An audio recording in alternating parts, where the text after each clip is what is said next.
go into too many of these things. One thing though is the movie we were discussing about. I just thought to mention the example of this movie, My Name is Khan, which I went my wife again to see with much anticipation. It was such a disappointment. That movie could have been one of the best movies Bollywood has produced. It is unrealism everywhere. At the end of the movie, you come out and say, this can't happen. This guy, all this situation. So if that movie had a little bit more realistic portrayal of the main character and the way they played that, it would have really made a big difference because of the political context today. Khan, the name, is a problem when he goes to every airport in the world. And now we are showing a different type of Khan, and that would have been fantastic. But movies like Lagan, despite that it is exotic and all that, is very popular. My daughter's friends all keep watching it 3 times, 4 times. Something about it that touching the human tender feelings as well as the saga that Indians faced in the British era of against colonialism. So I think it's all well and it's good to say that Bollywood is very doing well in places like Middle East, Africa, and Asia. But I think in North America it is very episodic. Just like in France, it was mentioned here, it probably needs more sustained marketing as well as ideas. I would not go into a lot into what the civilizational route to soft power.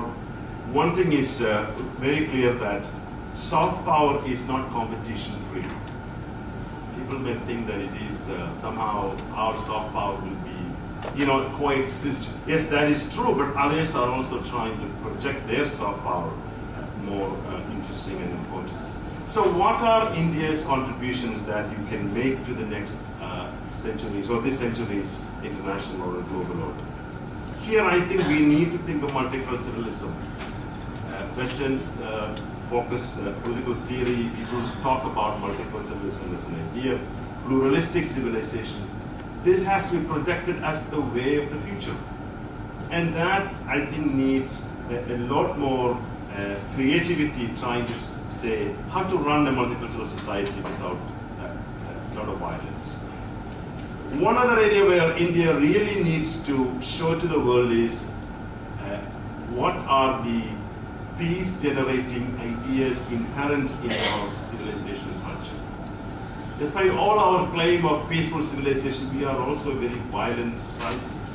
We had the partition, which was probably similar to Rwanda, or worse. So in a sense, this needs to be realized that what sort of ideas are inherent in this religious concept, civilization, that we need to project, but we need to bring forth. What kind of ideas that Gandhi, it was a very interesting presentation by Dr. Cartwright, the issue of Gandhi's today's relevance. How do we bring forth Buddha's ideas into this Bhakti, Sufism? All these, Sufism I think is dying for international protection of action, because it would definitely bring a lot of meaning to many Muslims, especially who are wondering what they should do in these difficult circumstances that they are facing. So I think for India to develop this sort of mechanism for social order, peace-generating mechanism, and I think that is unique. Many civilizations, unfortunately, do not have that kind of mechanism. And India has indeed, despite all the difficulties, the extremism, the right-wing, Kashmir, etc., has shown that it really has inherent strength of peacefulness. And that peacefulness we really need to figure out what they are, when do they work, when do they not, or when do they turn into violence. At some point they do. People have talked about India acting as what you call a bridge-building civilization. I mean, you're familiar with Kishore Mahbubani's book about the idea of the West is not able to come up with this bridge building in the next century. It is the Chinese and the Indians probably have that possibility. I think this has to be very clear. I think Mahbubani is a little extreme, his viewpoint, but it is probably time to think of that idea of bridge building with respect to how to create the next level of international order without much violence. So what I would think about in this context is the main ideas, political and economic system that India has produced, were ideas that are working for this country, which include democracy, secularism, federal setup, three-language formula, etc. And what are the institutional adaptations that are required to make them globally appealing, despite all the weaknesses that one may see. Indian economic success, again, has been talked about. You probably heard the presentation by Larry Summers, the Mumbai consensus. I do have deep suspicion on that kind of, partly because India's biggest problem, I think, is a weak state syndrome. It's a strong weak state in many sense. It shows some strengths of strength of a strong state, while it shows many signs of weakness. And I think at every level, the Indian state is not improving as fast as it should be. Central level, state level, municipal, village level, to provide public services. This is, I think, one of India's biggest weaknesses outsiders watch and talk about. You can talk about civilization, but how efficient and effective a civilization it is. In the paper, I talk a little bit about diplomacy as soft power. And there, I think public diplomacy is definitely very important. But public diplomacy should not fall under what you call propaganda. It should not become propaganda.